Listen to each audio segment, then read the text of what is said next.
Olá, começa agora mais um programa Uniso Comunidade. O programa Futuro Cientista tem o objetivo de incentivar e proporcionar condições para o desenvolvimento científico desde a fase escolar. A iniciativa nasceu em 2010 na Universidade Federal de São Carlos, no campus de Sorocaba. Estamos recebendo em nossos estúdios o idealizador e presidente do programa, o professor doutor Fábio de Lima Leite. Professor Fábio, muito obrigado pela sua presença, até para que o nosso telespectador entenda, né, porque de praxe o programa Uniso Comunidade entrevista professores, alunos e funcionários da Universidade de Sorocaba, porque hoje estamos abrindo uma exceção e entrevistando um professor da UFSCar, porque existe uma parceria deste programa do Futuro Cientista entre a UFSCar e a Uniso. E o professor Fábio já começa respondendo por aí essa questão, depois a gente entra no resto da pauta. Professor Fábio, como é que foi desenvolver esse projeto e como é que surge a parceria com a Universidade de Sorocaba? O Programa Futuro Cientista, ele é um programa que nasceu em 2009, na UFSCar, quando eu fui contratado pela universidade, né? Então eu quis trazer um programa para cá, para Sorocaba. E o programa faz? Ele adota estudantes do ensino médio e fundamental para levar ele até a universidade, tá? Seja ele uma universidade particular, uma faculdade particular ou então pública. E naquela oportunidade, em 2010, 2011, a gente entrou em contato com o Fernando, né? Foi em 2011, 2012, entramos em contato com o Fernando. Fernando Delfiol, que é o reitor, que é o reitor da Uniso. E quando eu apresentei para ele a proposta, ele adorou, né? Ele também é um visionário. Então ele também quis apostar nesses jovens talentos, né, de baixa renda, certo? Então, baixa renda, são talentosos e tiveram uma boa nota no Enem, mas não foi o suficiente às vezes para entrar num curso que ele desejava, uma federal, alguma coisa assim. E aí eu vim conversar com ele porque esses alunos não podiam ficar sem estudar, né? Eram jovens talentos que não podiam ficar sem estudar. E ele foi bastante corajoso, né, desafiador, e nos deu 3 bolsas integrais, né? Então, hoje nós temos 3 alunos que estudam aqui na Uniso, são alunos que são de escolas públicas, né? E um já vai defender agora em 2017, 2018. Termina a graduação. Termina a graduação de engenharia. E aí, com esse trabalho paralelo, ou seja, ele tem a bolsa, mas em contrapartida ele desenvolve um projeto na UFSCar. Ele tem que nos ajudar, ele tem que nos ajudar. Então, o que esses alunos fazem na maioria das vezes? Eles vão até as escolas, podem dar palestra nas escolas, incentivar os outros alunos a tentar chegar na universidade, porque a maioria deles às vezes não tem noção, a concepção do que é uma universidade, o que é uma faculdade. Alguns acham que é quase impossível chegar até aqui, chegar numa universidade. Então, tanto a questão de dinheiro, né? Sim. Quanto a questão realmente de passar no vestibular. De capacidade, enfim. É. Mas vamos voltar aqui no perfil do programa, quando a gente conhece a trajetória do nosso entrevistado, o professor Dr. Fábio de Lima Leite. Ele tem mestrado e doutorado em Ciência e Engenharia de Materiais. Então, eu gostaria que o senhor falasse um pouco sobre a sua graduação, da onde o senhor é, da sua graduação e a sua titulação acadêmica. Então, eu nasci numa cidade muito pequena, chamada Itanhaém, uma cidade do litoral sul do estado de São Paulo. Cidade muito pequena, deve ter no máximo 100 mil habitantes. E é a segunda cidade mais antiga do país, né? É uma cidade histórica, tem muita coisa para contar lá. Então, talvez isso tenha incentivado eu a gostar de ciência, né? Então, era difícil, por exemplo, eu não tinha concepção do que era uma universidade, porque a faculdade mais próxima de Itanhaém era em Santos, particular, tá? Então, eram 60, 70 quilômetros. Então, para você ter uma ideia, eu só fui assistir cinema com 18 para 19 anos. Quando eu entrei na universidade, na Unesp, para fazer física, em Rio Claro, aí eu fui conhecer o que era um cinema. Você vê como eu estava deslocado totalmente da cultura. Isso nós estamos falando nos anos 80 já. Já, 86, quando eu entrei na 5ª série, em 86, né? Então eu fiz todo o meu ensino fundamental e médio numa mesma escola, chamada SENI, uma escola lá de Itanhaém, escola pública, estadual. E ali eu encontrei pessoas que era da minha mesma idade, né, que queriam ser cientistas também. Por isso que hoje eu montei esse grupo, porque a gente não tinha apoio de ninguém. Era nós mesmos querendo fazer ciência. Então, querer descobrir quem foi que montou aquela igreja. Tem uma igreja muito antiga na Itanhaém, né? A gente chama que é um convento que fica em cima de um morro. Então, é interessante, é bonito para quem vai lá para Itanhaém, os turistas, né?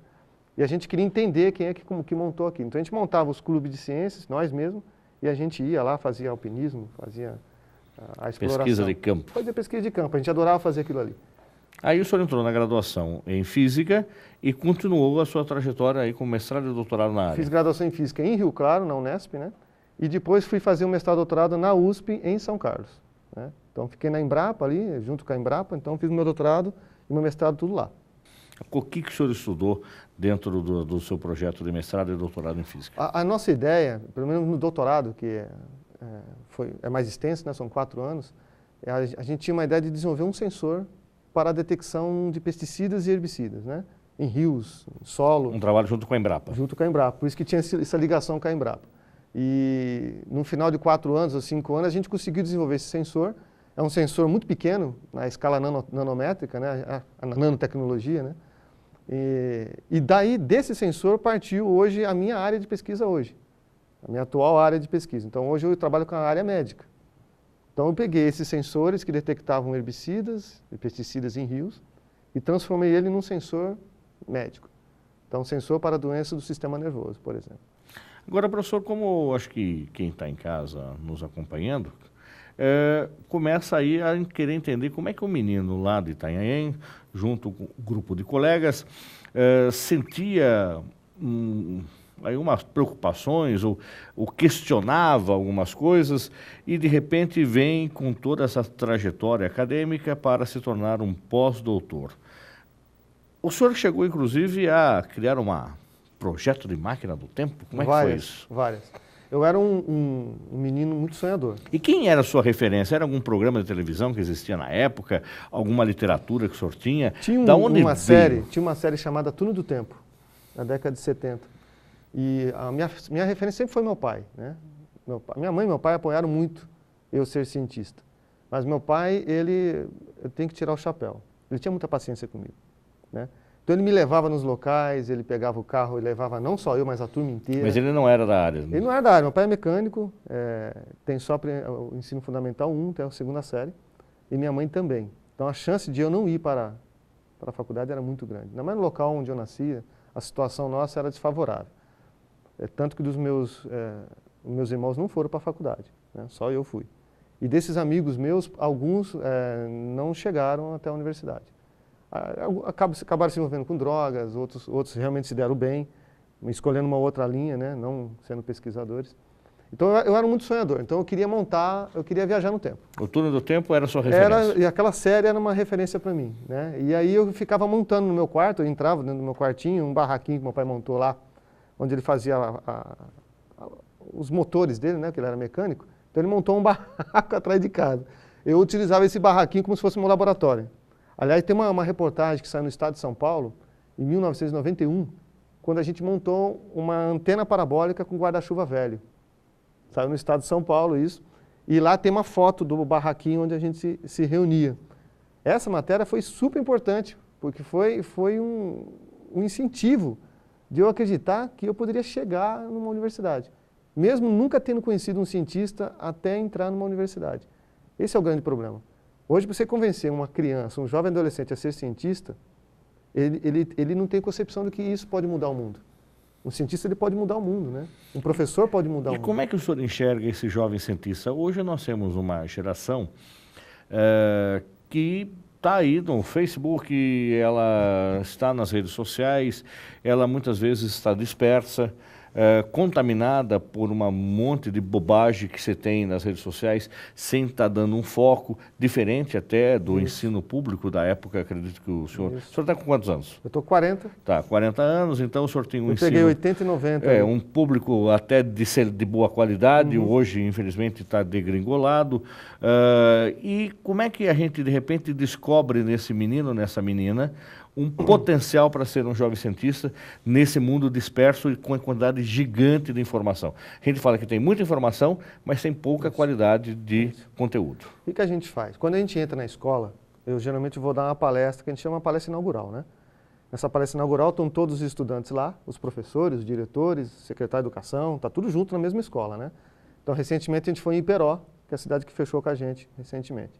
Então, estava todo mundo no mesmo local, né? E nessa palestra eu procuro incentivar os alunos o seguinte, explorar os sonhos deles. Eles estão numa época, por incrível que pareça, você vai perceber que quando a gente vai ficando mais adulto, a gente vai ficando mais racional e menos sonhador das coisas, né? O mundo vai nos tornando dessa maneira. Então, essa idade que a gente pega, que é ensino fundamental 2, 6º ano até o 9º ano, é uma idade onde as crianças estão com sonhos à flor da pele. Né? Então, ela quer ser isso, quer ser aquilo, ela quer fazer, ela quer viajar. Então, a gente pega os sonhos, explora os sonhos desses adolescentes e tenta transformar eles em realidade, dá a possibilidade que ele vai realmente conseguir, te dá as ferramentas para ele. Então, a gente adota esses estudantes. Eles são adotados pelo programa. Nós temos hoje 600 estudantes adotados em 6 cidades. Então, a gente adota eles, né? Eles são os nossos, obviamente com uma corresponsabilidade com as prefeituras. Né? Então, as prefeituras apoiam junto com a gente. Então, a gente cuida deles, coisa que eu não tive. Não tinha ninguém cuidando de mim. E lá. o que é estimulado, o que é passado, o que é dado e cobrado em contrapartida? O que a gente faz? Para esses alunos entrarem no programa, eles têm que atingir um critério. Tá? Então, quem escolhe os alunos são os professores de escola, dentro de 3 critérios. Renda, né, a condição socioeconômica, né, o rendimento escolar, que é importante, tá? E o perfil para ser cientista, o comportamento em sala de aula. Então, a gente quer, veja, se o aluno realmente não tem uma baixa renda, porque a gente não tenta beneficiar só o de baixa renda, a gente tenta beneficiar aquele também que tem um talento. Então, a gente tenta balancear essas duas coisas. Então, aquele que tem talento, certo? Mas não é de baixa renda, a gente também adota ele, certo? Para investir nele. E aquele que é de baixa renda e não tem boas notas, porque às vezes não tem uma estrutura em casa, às vezes não tem realmente uma estrutura, não teve uma estrutura boa no ensino fundamental 1, a gente adota também. Só que depois que esse aluno entra no programa, ele é trabalhado para ter excelência, para chegar num grau de excelência. Então, a nota mínima é 7 nas disciplinas, ele não pode faltar nas aulas, ele tem que ter um comportamento adequado e decente nas aulas com os professores. Então, ele vira um selo, né? Então, ele tem um selo do programa Futuro Cientista. Então, ele representa o programa. Então, o que ele recebe, então, nesse período que ele está sendo preparado para um futuro cientista? A gente faz o seguinte, a gente trabalha algumas atividades no primeiro semestre, individuais. Então, ele faz parte de um concurso de literatura, então ele tem que aprender a fazer redação. Você sabe que redação é bem cobrado nos vestibulares, né? E eles não gostam de fazer. Os estudantes odeiam fazer redação. Certo? Então, a gente quer trabalhar em cima disso com eles. Então, no primeiro semestre, todo o primeiro semestre de ano, eles têm que fazer um concurso, participar de um concurso de literatura. Tá? E também a Maratona do Conhecimento, que é como se fosse um vestibular. A gente ensina ele a fazer um vestibular desde o 6º ano. Então, quando ele chega no 3º colegial, ele está preparadíssimo. Então, são aulas paralelas que eles têm? A gente tem um supervisor que é um pedagogo, na maioria das vezes, que visita as escolas quinzenalmente. E ele vai lá, ele ensina a fazer redação, aqueles alunos que são adotados. Então, ele dá aula, ele treina os alunos, ele cuida dos alunos, então ele olha o boletim escolar do aluno, então ele sabe se o aluno faltou naquele bimestre. Então, é como se fosse um pai científico. Então, esse projeto está funcionando efetivamente com juntando esse pessoal, abraçando esse pessoal, acolhendo esse pessoal desde quando? Desde 2010, quando começou. Tá, nós criamos em 2009, em 2010 começou o programa. E os resultados? Quer dizer que esse que a gente vai conversar daqui a pouco com os 2 alunos que são da Uniso, são resultado dessas escolas? São. Por exemplo, os 2 que vão participar aqui do programa, são 2 alunos que a gente adotou, por exemplo, o Yoshimitsu, ele foi adotado em 2011, ainda no ensino médio. Tá? Aí ele entrou aqui, ficou acho que 1 ano e meio sem bolsa, até a gente conseguir fechar com o Fernando, o Delfiol. Aí, quando a gente ganhou a bolsa foi para ele. Né? Ele foi o primeiro bolsista nosso. Ele vai ser o primeiro a se formar aqui da Uniso, né? E do Programa Futuro Cientista. Esse ano agora, do ano passado para esse ano, passaram 23 estudantes em universidades. 2 em jornalismo aqui, 3 alunos na UFSCar, em Sorocaba, 1 na Federal do ABC, e mais uns outros espalhados em outras universidades do país. Quer dizer, quando a gente fala em jovem cientista, não é um cientista que vai, o que eventualmente a gente imagina na televisão aí, aquele de jaleco branco que mexe com química ou com física ou biologia. Todas as áreas do conhecimento. É um empreendedor. A gente quer um cientista empreendedor. Então, por exemplo, um jornalista, ele pode ser um jornalista científico, certo? Ele pode nos ajudar.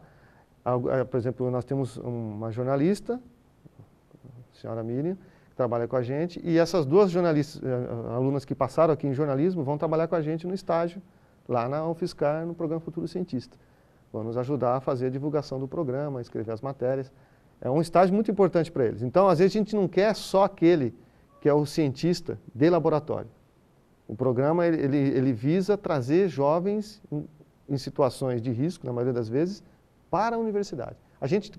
O programa ganhou um certificado de tecnologia social pela Fundação Banco do Brasil em 2015, justamente porque o nosso programa ele é mais social do que educacional. Então a gente dá chance para a pessoa conquistar os sonhos dela. Tá? Então eu quero ser administrador de empresa, então vem para cá. Se você quer, eu vou te ajudar. Ele está lá sem condições alguma, a gente vai lá e faz isso. Se eu tivesse tido isso, o meu caminho até a universidade seria muito mais fácil. Foi bastante difícil. E aí, professor, a gente percebe então que tem muito talento que de repente a gente pode fazer essas críticas, como eu até disse no começo, que essa geração rede social, que não está dispersa, então dá para recuperar, tem gente boa que se você focar, orientar, canalizar esse potencial para juntar essa energia, com certeza, desse jovem para o aspecto positivo, ele vai render bons frutos. Na verdade, eles perdem um foco muito rápido. É uma idade em que eles perdem o foco muito rápido. Então, arruma um namorado, arruma um serviço, às vezes porque precisa trabalhar, a família precisa. Então, são condições, a sociedade nos permite hoje, questão da mídia também, né? Então, nós temos celular. Hoje, criança com 11 anos tem celular já. 11, 12 já tem celular. Então, já tem computador dele, a maioria das vezes quem tem condições de dar. Então, isso tira o foco, às vezes, dos estudantes. Então, o nosso papel é focar o estudante, é dar para ele, falar para ele o seguinte: o que é principal na sua vida hoje? Certo? É você chegar na universidade. Eu ainda aposto nisso. Eu ainda aposto. Tem pais de alguns estudantes nossos, desculpa falar, mas que às vezes querem que o filho fique na cidade, trabalhando ali perto com ele e tal, e às vezes a criança ela não quer isso. Então, às vezes, nós temos que ir lá convencer o pai a deixar o menino estudar no nosso programa para levar ele para a universidade. Então, porque são cidades pequenas, né? Nosso programa, ele funciona muito em cidades pequenas. Cidades hoje, quantas cidades são atendidas nós temos 6 hoje. 6, então, da região de Sorocaba. Iperó, São Roque, Capão Bonito, Anhembi, Pilar do Sul. 5, né? Eu falei? Pilar do Sul. Tem mais uma cidade que eu esqueci. Anhembi, Pilar do Sul. Iperó, Capão Bonito e São Roque. São Roque. Tá, 6. 6 cidades. Então, essas cidades elas estão adotando o programa, tá? Mas são cidades pequenas. Tá? Porque são cidades, às vezes, que não têm universidade, né? As perspectivas, dependendo da cidade, quanto mais distante, ainda mais para o interior, mais difícil fica. Agora, o senhor é da área da física, em tese a gente poderia imaginá-lo que seria um perfil extremamente teórico, enquanto até pesquisador, porém a gente percebe que nessa conversa e com essa preocupação toda do senhor, o senhor acaba sendo um psicopedagogo aí no dia a dia e no cotidiano. Isso também te motiva? Motiva, eu tenho uma equipe muito boa. Na verdade, eu montei uma equipe muito boa, né? Então, nós temos pedagogos, temos licenciados lá, um monte de biologia, de química, de física, temos jornalistas, temos engenheiros florestais e de produção. Então, é uma equipe multidisciplinar. Então, de todas as áreas que nós temos lá. Relações públicas, como a Mércia, por exemplo. Então, nós temos profissionais de várias áreas. Isso ajuda muito na hora de discutir, ter as ideias. E eu sou físico, né? Então, você vê que é um grupo multidisciplinar onde ajuda você a discutir os vários ângulos, as várias concepções sobre um só problema. Isso é importante. Eu aprendi muito isso. Meu grupo de pesquisa na UFSCar, ele é multidisciplinar. Justamente porque, veja, eu sou um físico que quer descobrir um sensor, que quer desenvolver um sensor para detectar uma doença do sistema nervoso, mas eu não sou não sou neurocientista e nem um neurologista. Então, o que eu tenho que fazer? Eu tenho que fazer parceria com um neurocientista, com um neurologista. Ele vai me ajudar e eu vou fazer a parte tecnológica, que é a minha parte. Então, essa aproximação de várias áreas nos propõe fazer um projeto como esse. Quer dizer que, independente do senhor estar desenvolvendo e sendo responsável pelo programa Futuro Cientista, o senhor também continua a sua pesquisa em nanoeurobiofísica. Nanoneurobiofísica. É uma área que nós criamos no ano passado, desde o ano passado, quando publicou um artigo numa revista de grande impacto internacional. E, a partir do ano passado, a gente começou a desenvolver sensores para doenças do sistema nervoso, esclerose múltipla e neuromielite óptica. Os dois com parcerias com o Hospital das Clínicas de São Paulo e de Botucatu. Então, é um grupo grande. Além de ter uma linha que estuda também sensores para câncer, detecção de câncer, com o pessoal de Barretos. Tem um hospital de Barretos, muito famoso no Brasil. Eles nos fornecem os materiais. Então, é um grupo de pesquisa multidisciplinar. Tá?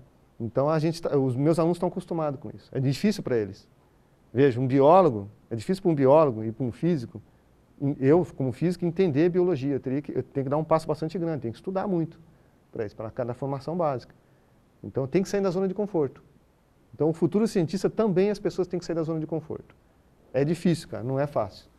Aí, professor, a gente percebe que, de repente, a gente vê muita coisa boa que é produzida nas universidades. Eu acho que não é uma meia-culpa aqui da Uniso, mas a gente vê muito trabalho de qualidade, principalmente os TCCs, que são guardados depois dentro de gavetas, colocados em prateleiras e nada mais acontece.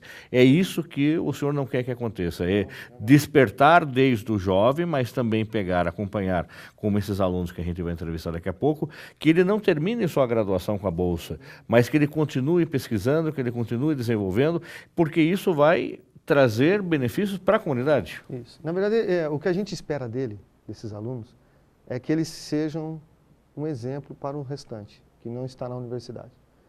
Então, quando ele vai para a escola dar uma palestra, esses alunos, por exemplo, esses dois que você vai entrevistar, provavelmente eles vão em algum momento para a escola dar uma palestra. Eles vão falar da vida deles, da chance que eles tiveram e da chance que eles aproveitaram. Porque você sabe que tem muita gente que tem a chance, mas não aproveita, tá certo? Esses alunos agarraram essa chance. Então, eles estudaram, têm boas notas, levaram a sério tudo que foi dado para eles. Então, os alunos precisam ouvir isso. Os alunos de escolas públicas têm que ter acesso a essa informação. Então, esse é o papel desses alunos. Eles são multiplicadores. Esses alunos que são nossos do programa Futuro Cientista, a ideia nossa é transformar eles em multiplicadores. Eles são embaixadores do programa. Né? Então, eles vão trazer eles vão dar mais sonhos para outros alunos. Não vai ser só eu fazendo isso. E o que é legal, esses alunos têm uma história. Então, não sou eu contando a história deles. Eles vão contar também a história deles nas escolas. Então, o papel deles agora é de suma importância. Quer dizer que o professor, eventualmente, pode estar desestimulado pelo salário da escola pública, Imagina, mas, por outro lado, tem muita gente boa trabalhando, com vontade, com disposição e cumprindo o seu papel de formar uma geração de qualidade. E a Universidade de Sorocaba, a Uniso, ela teve um papel importante em tudo isso. Veja, na verdade, a filosofia dela é essa, né? Ela tem outros, não é só para nós que ela dá essas bolsas. Tem muitas bolsas aqui, tá? E outras faculdades particulares não têm essa filosofia, tá certo? Então, quero parabenizar aqui a atitude da universidade, a forma como a universidade pensa em formar um cidadão, tá certo? Então, você tem que dar chance para as pessoas chegarem até lá. Né? Então, é muito fácil você pegar a fatia que tem mais condições financeiras, tá certo? Nós temos que investir numa fatia que também tem potencial, que também quer chegar e também quer ser um profissional de qualidade. Nós estamos fazendo isso junto com vocês, junto com a Uniso. A Uniso tem, inclusive, dados que apontam isso, são disponíveis, nós são auditados, inclusive, pelo Ministério Público, você acessando o site, o próprio reitor apresenta isso em reuniões semestrais com todos os professores, onde a Universidade de Sorocaba é a maior universidade, abre aspas, pública, da cidade. Ou seja, o número de bolsas que ela disponibiliza é maior do que, se for contar, o número de alunos da UFSCar e alunos da Unesp na cidade. Então, o número de bolsistas da universidade chega em torno de quase 1/3 dos alunos da instituição.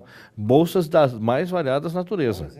Tá? Então, aí você tem bolsa de estimulação à pesquisa, bolsas de extensão, bolsa doação e assim por diante. Sim. Quer dizer que a gente acredita nisso aí. É um exemplo e a gente tem que divulgar isso.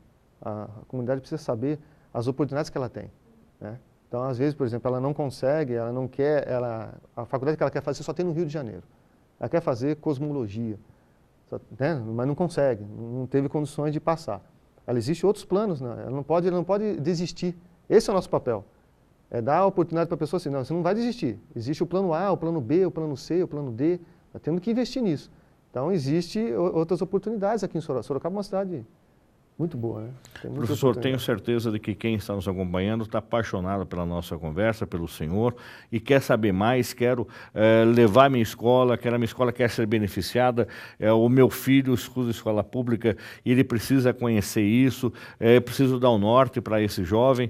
Como é que faz para conversar com o senhor? Qual é a forma mais fácil, de repente, convidá-lo para uma palestra, eventualmente tentar uma parceria através da escola com a UFSCar?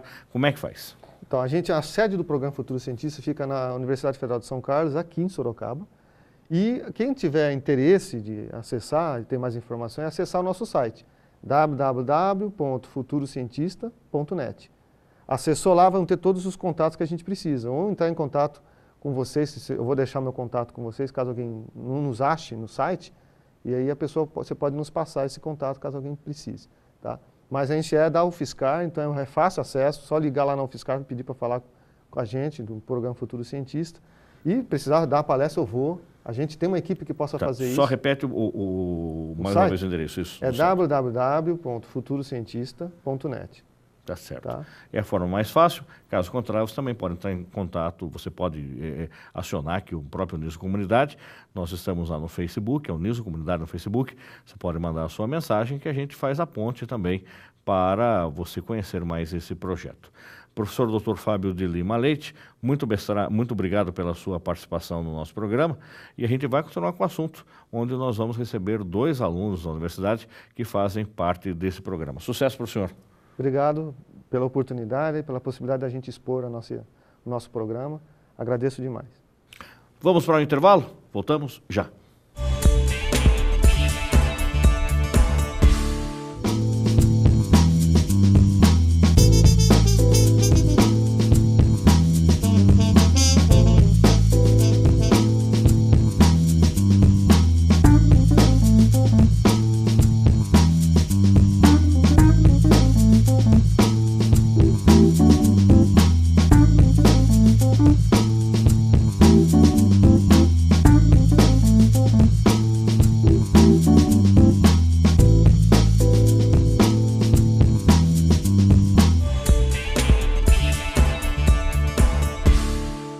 Estamos de volta com o programa Niso Comunidade.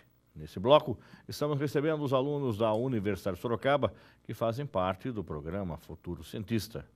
Yoshimitsu Atari e Rafaela Felipe Ferreira.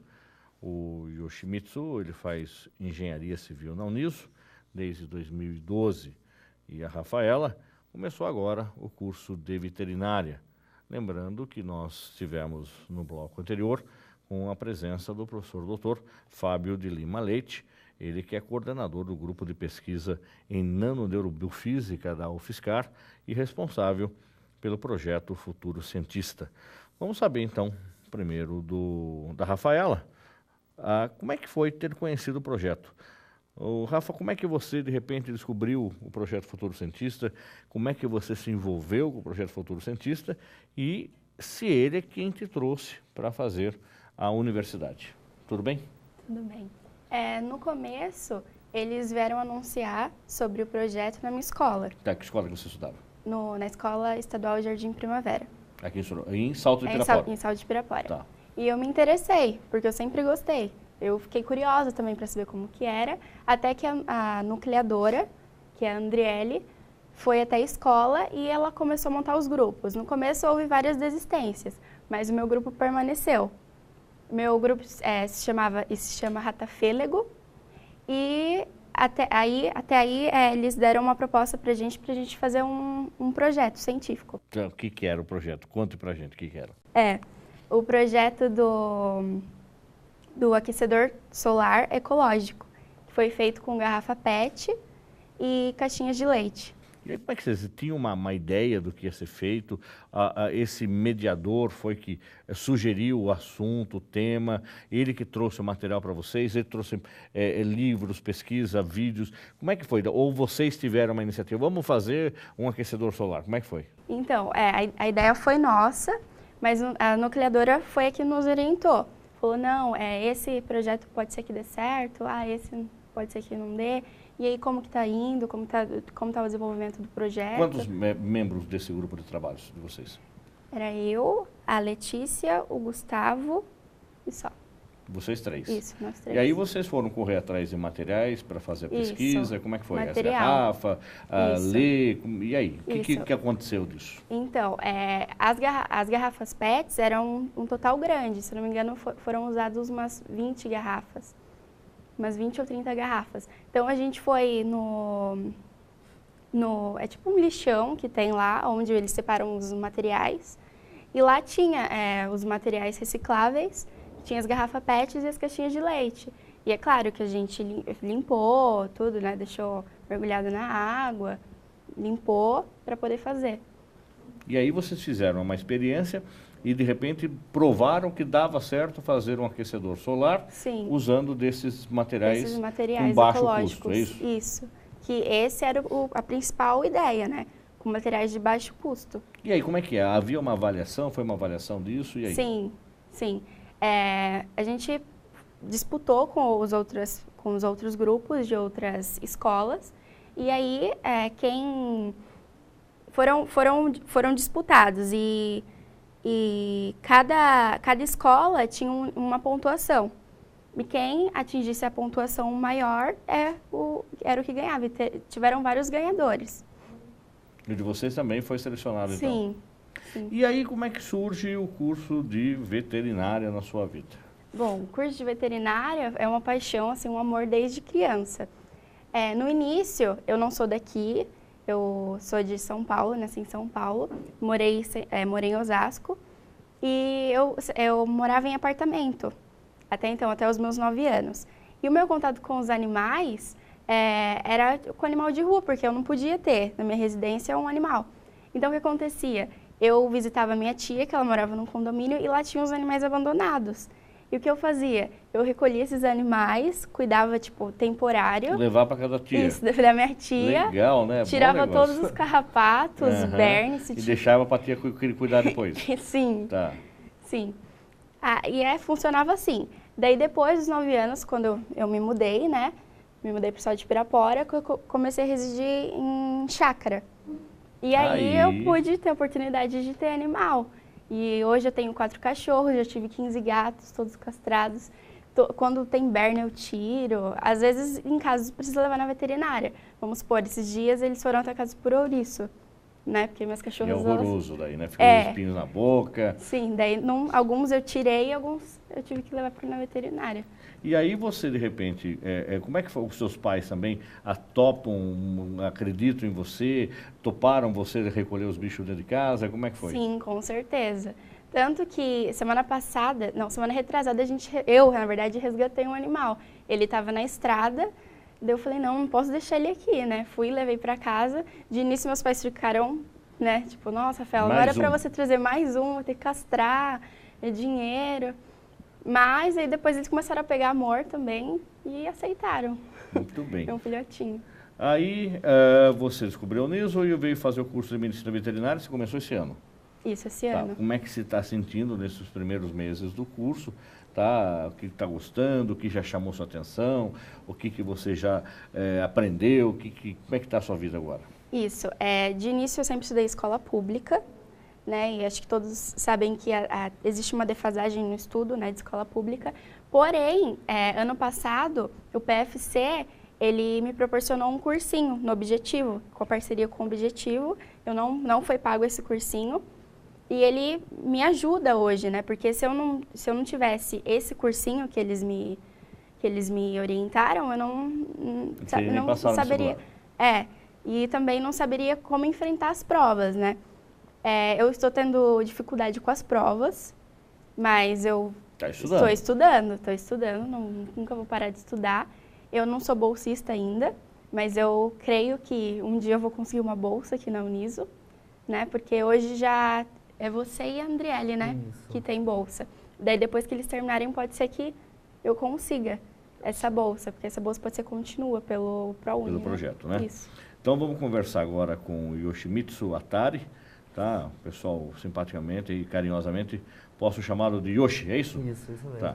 Yoshi, conte também da onde você veio, a sua formação. Você veio da escola pública, você é de Sorocaba, Sim, né? Sou de Sorocaba. Tá. Mesmo. Você estudava onde antes de entrar no Uniso? Estadão. Estadão. Sempre estudou no Estadão? Sempre no Estadão. Tá. Sempre no Estadão. Em 2009, o Fábio Leite foi apresentar o projeto lá, fez uma palestra, aí falou para os professores fazer um processo seletivo e eu acabei passando em primeiro lugar, né? Tive muito interesse, assim, no começo, né? Mas, assim, não tinha nenhuma experiência como cientista. E no começo foi um pouco diferente do processo dela, que eu não precisava fazer um projeto cientista necessariamente. Eu poderia escolher a área que eu queria atuar. Eu escolhi matemática, sempre gostei da área de exatas. Aí o orientador é o professor Geraldo Pompeu, da UFSCar. Ele fez um projeto de crescimento da planta, referencial exponencialmente, né, quanto ela crescia mensalmente. Aí esse foi minha primeira experiência de projeto de iniciação científica. E foi em 2010, né, que eu exerci essa atividade.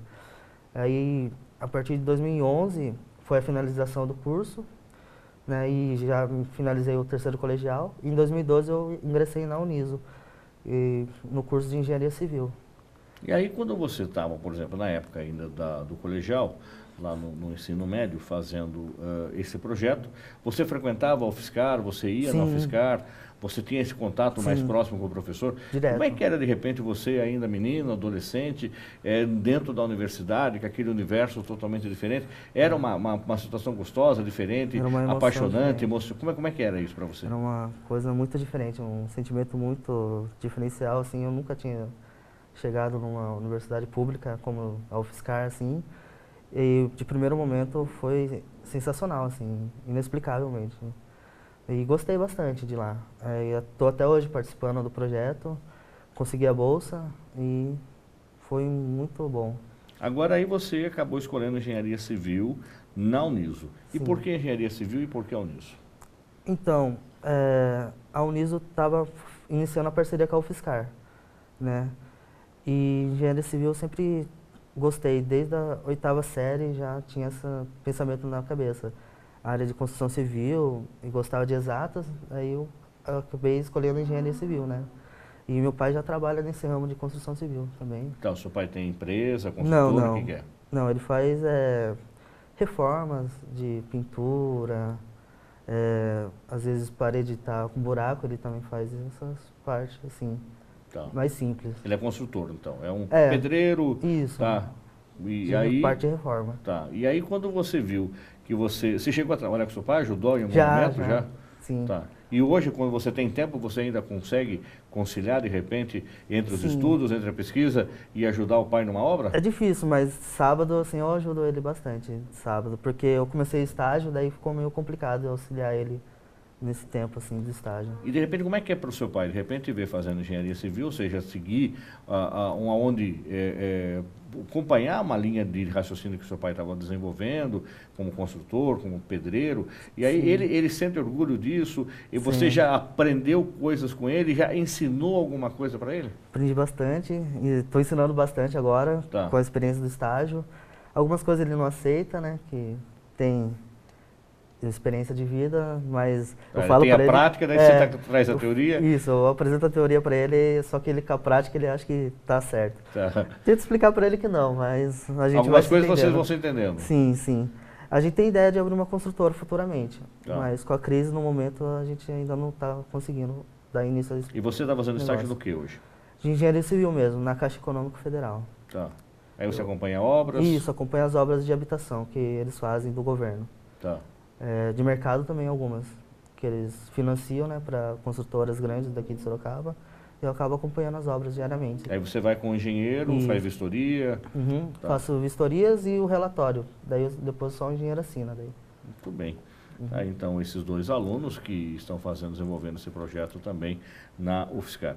Agora, Rafaela, quando você também começa o curso de Medicina Veterinária, você tinha interesse não só em concluir como médica veterinária, mas também te chamava a atenção, já te impulsionava alguma coisa na área de pesquisa, especificamente de qual área da veterinária?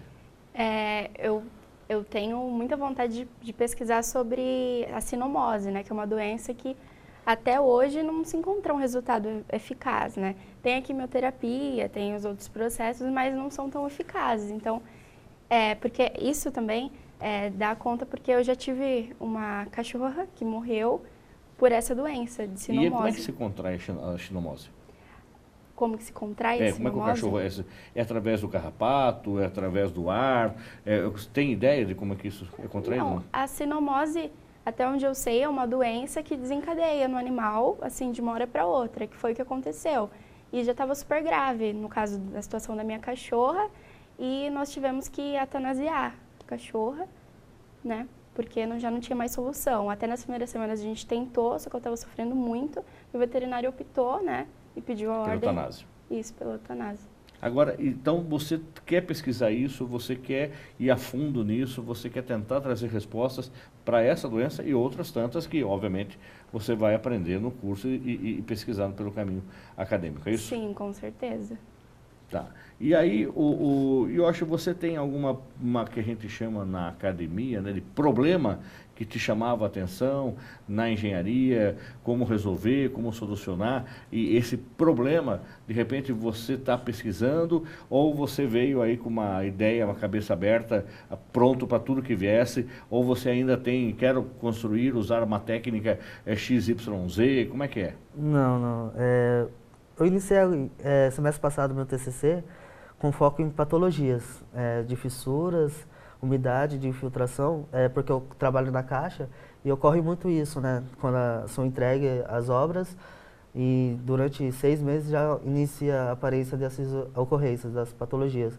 E eu estou com foco nisso, eu quero tentar melhorar isso para ver como pode ser evitado e se pode utilizar algum material mais específico para evitar também esses ocorrimentos. Mas assim, estou aberto a todo tipo de Isso é uma sistema. pesquisa científica. Quer dizer, quando você faz o TCC, Assim, você que está acompanhando, o que é o TCC? O trabalho de conclusão de curso, onde o aluno coloca em prática tudo que ele aprendeu na teoria, em sala de aula, agora ele precisa provar que aquilo funciona. Então tem uma banca de avaliadores, cada curso tem um perfil de avaliação, mas você vai ter que provar isso. Então você tem uma preocupação, que eu falei que era o problema, que é essas fissuras que você está vendo na construção, e você quer resolver isso. Então você tem o caso concreto e você aí vai através de busca de materiais, busca de alternativas. É isso que você está fazendo? Você está chegando já a alguma definição? Já está apontando algum norte para você? Porque, obviamente, você tem orientação dos professores. Sim. Por enquanto, estou chegando à conclusão que é mais execução mesmo. Questão na obra, na hora de fazer mesmo. a obra. Isso. Não é a qualidade do material. Isso. O que falta mesmo é um acompanhamento técnico de qualidade na hora da execução. Que muitas vezes o pedreiro acaba executando de uma maneira errada. Que é experiência de vida, né, prática, ele acaba não ouvindo o engenheiro, né? Como eu e meu pai às vezes discute, isso ocorre também na obra. E também a falta de interesse da construtora em não ter uma própria equipe técnica de qualidade. Esperar ocorrer para depois correr atrás de resolver. Então você faz um número gigante de casas, 200, 300, 400 casas, uma habitação popular, faz para entregar no prazo, porém depois vão tentar resolver os problemas. Sim. É isso que você não quer que aconteça mais. É isso que eu não quero que aconteça mais. Eles se preocupam mais com o cronograma de entrega do que com a qualidade. Isso é uma coisa que deixa muito ocorrer problemas demais. E aí você chega, por exemplo, até entrevistar as famílias, você vai até a casa das pessoas, percebe essa angústia das pessoas, que a casa recebeu a casa novinha e já começa a aparecer rachadura. Sim. Isso também você tem que relatar no seu TCC? Eu ainda não fiz nenhuma entrevista assim com famílias, assim, mas como eu trabalho na Caixa, teve casos que eu fui atender. Assim, é de muita revolta, as famílias elas ficam muito revoltadas, elas não aceitam também porque ficam ocorrendo esses problemas, mas assim, a construtora às vezes também não tem muito interesse em ajudá-las, assim, espera que a seguradora cobre, só que é a própria construtora mesmo que acaba cometendo o erro.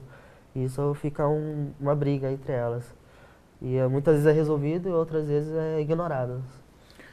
Agora você também, eu acho que você vai até as escolas, fazendo parte do programa, apresentar o que é o Futuro Cientista, esse trabalho do projeto, então, do Plano Futuro Cientista, para outros alunos. Como é que você é recebido?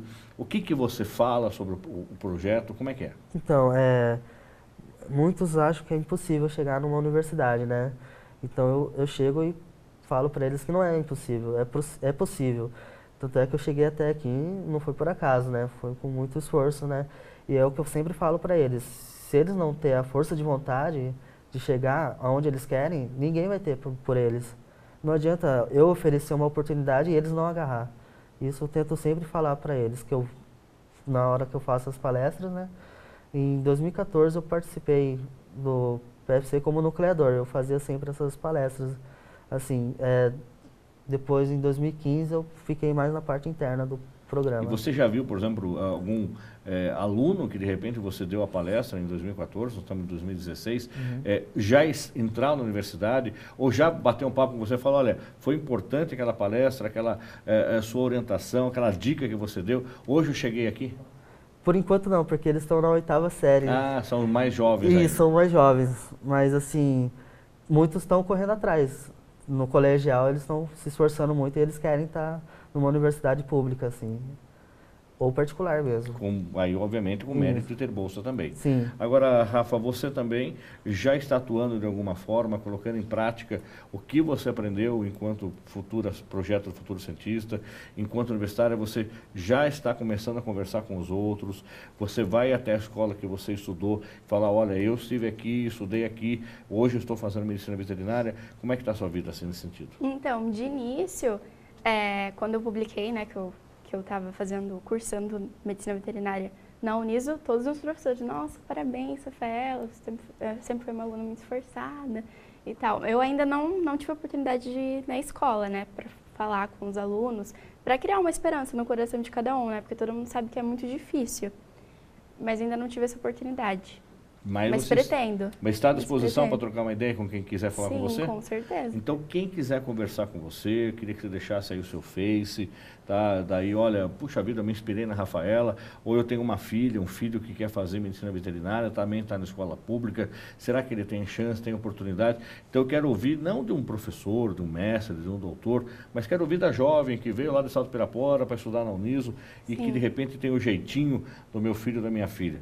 Como é que faz para conversar com você? Qual acha você no Face? Bom, meu Facebook está como Rafaela Felipe com 2 P's Ferreira. Rafaela Felipe com 2 P's Ferreira. Isso. É só adicionar você lá, chamar inbox, que você bate um papo. Isso. E Yoshimitsu, quem que quiser falar com você também, trocar uma ideia, querer saber da engenharia civil, como é que é um filho de um pedreiro que hoje chega à universidade, com certeza tem uma carreira brilhante como futuro cientista. Você não pretende parar na graduação, né? Não, tá. Pretendo fazer já está vendo já a expectativa de mestrado, doutorado, que você se forma ano que vem, né? Me formo ano que vem. Você tem interesse em, como a gente fala na universidade, ter uma carreira acadêmica ou ter uma carreira profissional de trabalho prático, pragmático no dia a dia? Eu estou disposto a ter as duas. As duas. Tá. Seguir uma carreira acadêmica de pesquisador também. Quem quiser achar você, bater um papo com você, como é que faz? No Facebook está como Yoshimitsu Watari mesmo, normal. É YOSHIMITSU, né? E o sobrenome Watari é WATARI. Tá. Só procurar você lá? Muito bem. Então, sucesso para vocês dois, que tenham aí, o Yoshimitsu a gente vai acompanhar logo mais a formatura, o seu TCC, né? E a Rafa torcer para que você consiga logo uma bolsa de estudo também, né? Dentro do projeto e seja uma aluna exemplar como o Yoshi já é e outros colegas que desenvolvem o projeto. Combinado? Combinado. Então tá bom. Obrigado pela presença de vocês e o programa Uniso Comunidade fica por aqui. Se você tiver alguma dúvida, sugestão ou crítica para o programa, você pode acessar a nossa página lá no Facebook. Inclusive, se você quiser saber um pouco mais do projeto, tiver alguma dificuldade de localizar o professor ou os alunos, entre em contato conosco. É só acessar no Facebook Uniso Comunidade. E você também pode rever todos os programas que já foram ao ar na nossa página no YouTube. É só acessar Uniso Comunidade lá no YouTube ou acessando a página da Uniso, você já tem um linkzinho direto para o Uniso Comunidade. Obrigado pela sua audiência e até o próximo programa. Até lá!